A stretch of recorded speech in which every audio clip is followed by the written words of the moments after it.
Back with Leanne Tweeden. I also have Jessie Jane Duff, gunnery sergeant, U.S. Marine Corps retired, and Karamo Brown, social worker. We were talking about the controversy surrounding Navy SEAL Chris Kyle and the movie about his life, American Sniper.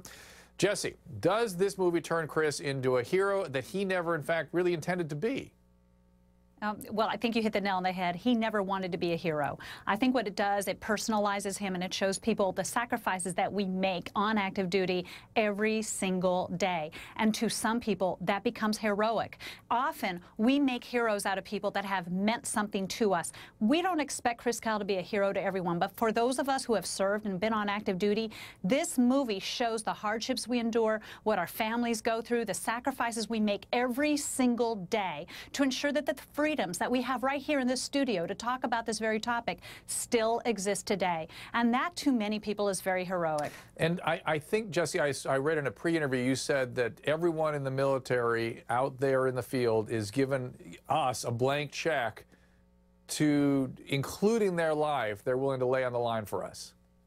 Well, actually, Chris Kyle said that. He said, if you don't like the war, if you don't like the war, that's fine. But don't dislike the service member, because every last one of us, when we joined, and when I joined and I swore to uphold the Constitution and protect this country against all enemies, foreign and domestic, I gave a blank check saying, hey, I'm here, and I'm a United States Marine, and every Marine is a rifleman. I know how to shoot. I may not have been as good as Chris Kyle, but I can shoot, and if I had to, we would. We have to defend and protect the freedoms we all so gratefully appreciate every single day, whether you like the wars or not. And Karamo doesn't like the wars. You came out yesterday very strongly against all this. What do you say to my gunnery sergeant? I'm still there today. I do not dislike Chris Kyle, and I appreciate him as a man. But what the issue is that I'm not going to glorify the killings and the deaths.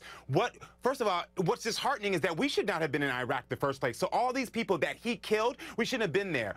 We went into Iraq under false pretenses, and that is why these people died. Also, 100,000 Iraqis died in comparison to 5,000 American soldiers. And I'm not saying that there's a tit for tat for life, but what I'm saying here is that I'm not going to sit here and watch a movie that glorifies all these people dying by this man's hand and say that this is an amazing thing. And Leanne, I feel you brewing there. Go ahead, have at it. You know, I just talked to a friend earlier tonight before that had served with Chris Kyle and was attached to the Navy SEALs there. And what he said was, look, you know, people are talking about Chris Kyle saying he didn't like Iraqis. It wasn't just Iraqis in general, okay? That fight in Ramadi was bad. And we're talking the worst of the worst. If you think about the people in ISIS right now who are burning alive military pilots that they downed, okay, that's the kind of people they were talking about. He did this. He didn't look at it as like, oh, I'm killing people. He's talking about Chris Kyle was the man who was doing this to save the lives of the people he served with, okay? My husband's been served on active duty. He's almost 20 years in, and a lot of my friends are people that have served in both Iraq and Afghanistan, and they look at it as protecting each other. It wasn't about, like, trying to make them the bad people. Next up, Leanne was on tour with Bradley Cooper. She will tell us about her relationship, his relationship with the men and women serving our country. We'll be right back. Back with Leanne, Jessie, and Karamo. We're talking about the controversy surrounding American Sniper.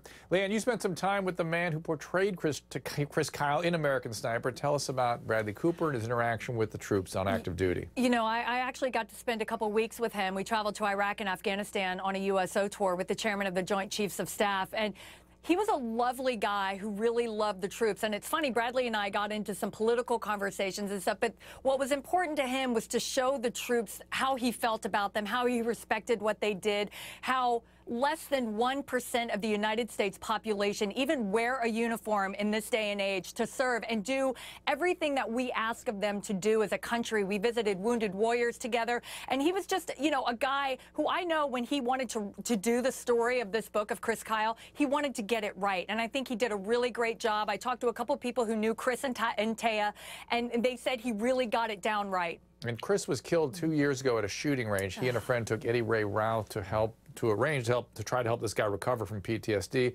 Routh is accused of shooting and killing both Kyle and his friend. His trial begins next week.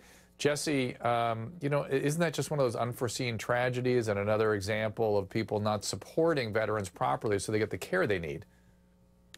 You know, that's a very good point that you make, is that such as people like Mr. Brown, who have said that we glorify killing, the fact of the matter is nobody wants to go to work, especially those who could lose their lives doing it. Amen. And I think that he needs to be more sensitive in saying that, because to suggest that we glorify this is a misstatement. I have friends in Arlington Cemetery who were buried. I have friends without arms and legs. So please don't ever suggest that. I said and the movie, actually. The movie glorifies the movie. It does not. It does not glorify it. You're wrong. You're absolutely wrong. You said you would not go see it. You're wrong, Mr. Brown. There's actually Iraq veterans who actually online who also do not support and see the same way that I see it.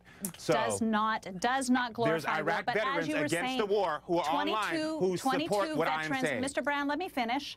22 veterans a day commit suicide every single day based upon the traumas that they go through and the lack of veteran care. 22 a day. And this is an ideal opportunity for people to be aware of some of the things, that the tragedies that some of these veterans are going through. And the man that shot Chris Kyle, I believe, will get a fair trial, because if he served his country honorably and they can show that he had a type of disability, I'm sure that's going to be taken in consideration.